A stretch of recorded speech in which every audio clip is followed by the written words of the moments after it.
Bismillahirrahmanirrahim. Elhamdülillah ve salatu ve selamu ala Resulillah sallallahu aleyhi ve sellem. Peygamber Efendimiz sallallahu aleyhi ve sellem hayadan bahsederken utanma duygusu, edep, bunların hepsi birbirleriyle bağlantılı kavramlar. Bahsederken hayayı iman ile bir bütünün iki parçası olarak ifade ediyor. Yani haya ve iman bir bütündür. Bunlardan birisi kişiyi terk ederse ötekisi de terk eder buyuruyor Efendimiz sallallahu aleyhi ve sellem. Dolayısıyla bir kişiyi iman terk ederse utanma duygusu da o imanla birlikte terk eder gider. Bir kişiyi utanma duygusu terk ederse, yani utanma duygusunu kaybederse o kişiyi iman da terk eder gider diye Peygamber Efendimiz sallallahu aleyhi ve sellem çok veciz bir şekilde ifade ediyor. O nedenle bizim Müslümanlar olarak, İslam toplumu olarak, şu anda yaşadığımız ülke olarak temel, kadim geleneklerimizde de yer alan edeb içerisinde, adab içerisinde bir hayat tarzımızın olması lazım. Hani atalarımızın ifade etmiş olduğu kişinin eline, diline, beline sahip çıkması diye tarif ettiği edep aslında tam da bizim kadim geleneğimiz ve bu da dinimizle, inancımızla örtüşen en önemli konulardan birisi. Bu konu bizim için kıymetli, önemli. Niçin? Çünkü en başta Müslümanız. İkincisi, toplumu ayakta tutan en önemli şeylerden birisi edep ve hayadır. Utanma duygusudur. Fuhşiyat dediğimiz, çirkin işler diye ifade ettiğimiz şeylerden mümkün mertebe uzak durmak ve bunu aleni olarak yapmamak, toplumda yayılmasına engel olmak kısmı bizim en önemli görevlerimizden birisidir. O nedenle İslam toplumunda şu temel kaide vardır. Kur'an-ı Kerim'de de bu farklı şekilde ifade edilir. İslam hayata, Kur'an hayatımıza bütüncül olarak bakar. Yani sadece ve sadece ben işte namazımı kıldım, iş bitti, ya da ben sadece hacca gittim, olay bitti, ya da ben sadece başımı örttüm, geriye kalan kısımlarımın açık olmasında bir sakınca yok. Böyle bir şey yok. İslam hayata bütüncül olarak bakar. Bizim aile hayatımız, ticaret hayatımız, kişisel yaşam tarzımız, muamelelerimiz, sözlerimiz, bütün bunların belirli bir düzen içerisinde, belirli bir uyum içerisinde olması gerekiyor. Müslümanlığın, İslam'ın bizden istediği, toplumdan istediği en önemli şey bu. Yani sosyal olarak uymamız gereken kurallar var, bireysel olarak uymamız gereken kurallar var. Son dönemin mesela en düşüncesizce söylenen şeylerinden birisi, işte efendim benim kişisel hayatımı kimse dokunamaz, kişisel hayatım kimseyi ilgilendiremez, ben istediğim gibi giyinebilirim, benim vücudumdur, istediğim şekilde tasarrufta bulunabilirim. Bunlar temelde yanlış mantık yürütmenin sonucu olan ve daha temelde aslında inancını yavaş yavaş kaybetmeye başlayan bir neslin söylemleri ve davranışları. O nedenle toplumun içerisinde her bir birey toplumun bir parçasını temsil ediyor.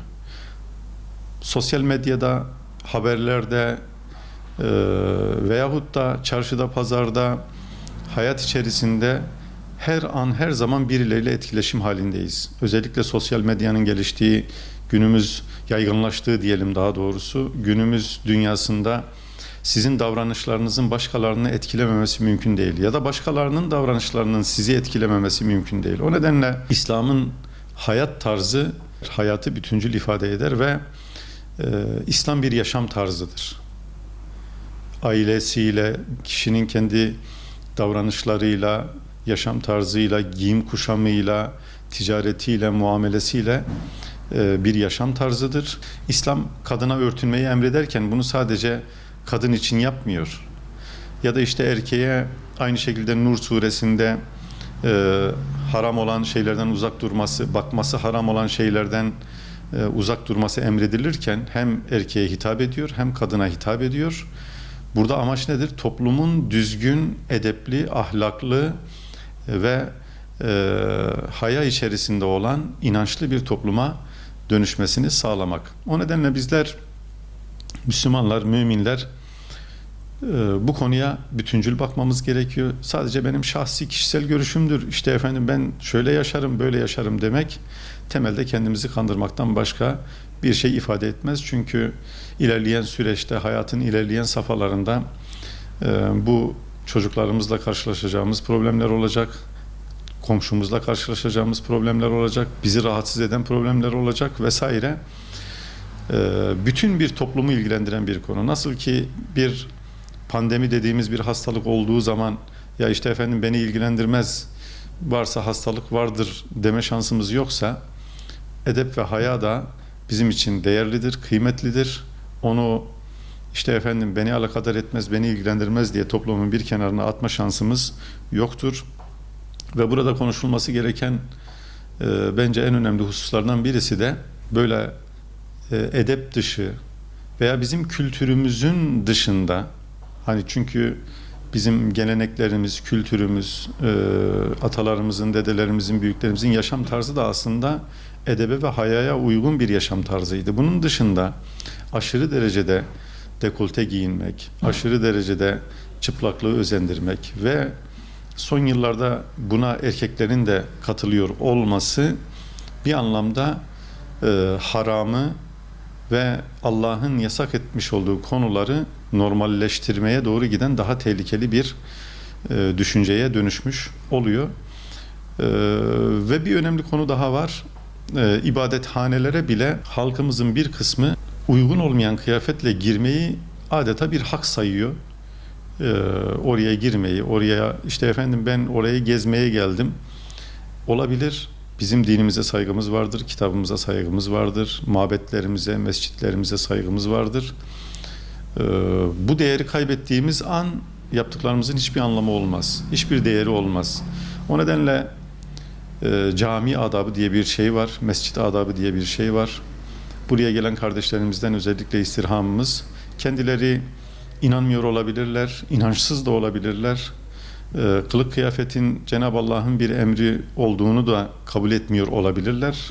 Ama Allah'ın adının anıldığı mescitlere girdikleri zaman, Müslümanların ibadet ettiği, secdeye kapandığı yerlere girdikleri zaman, orada ibadet edenlere, o mescitlere de saygılarının bir gereği olarak bunları yapmaları lazım. İnançları onlarla Allah arasında olan bir şey. Onu biz zorla değiştiremeyiz, zorla sınır koyamayız ama mescitlerimiz, ibadethanelerimiz Müslümanların Allah'a yakardığı, Allah'a secde ettiği yerler. Müslümanlara ve bu mekanlara saygının gereği olarak davranmalarını biz kesinlikle önceliyoruz. Buna dikkat etmekte şüphesiz ki birbirimize, toplum içerisinde yaşayanlar olarak birbirimize saygı göstermemiz gerekiyor. Dedi ki haya, edep, merhamet, bütün bunlar aslında İslam'ın hayatın her alanında birbiriyle bağlantılı olarak, bütünsel olarak bize önerdiği hususlar. Efetü'minûne bi ba'dil kitâbi ve tekfurûne bi ba'd. Siz kitabın getirdiği emirlerin bir kısmına inanıp bir kısmını inkar mı ediyorsunuz? Ne demek? Yani kitapta Kur'an-ı Kerim'de namazdan da bahsediyor, oruçtan da bahsediyor, hacdan da bahsediyor, zekattan da bahsediyor. Bunlar emirler, yasaklar var.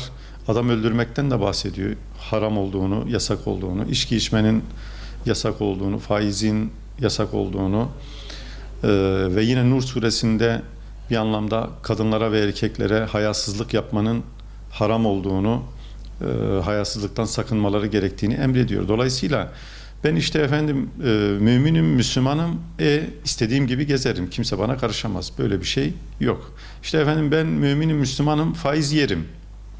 Bu işte Cenab-ı Allah bize açıkça ifade ediyor. Kitabın bir kısmına inanıp bir kısmını kabul etmiyor musunuz? Beğenmiyor musunuz? İnkar mı ediyorsunuz? Dolayısıyla Müslümanlar, ben Müslümanım diyen kardeşlerimiz Cenab-ı Allah'ın emirlerini bir bütün olarak düşünmeleri lazım.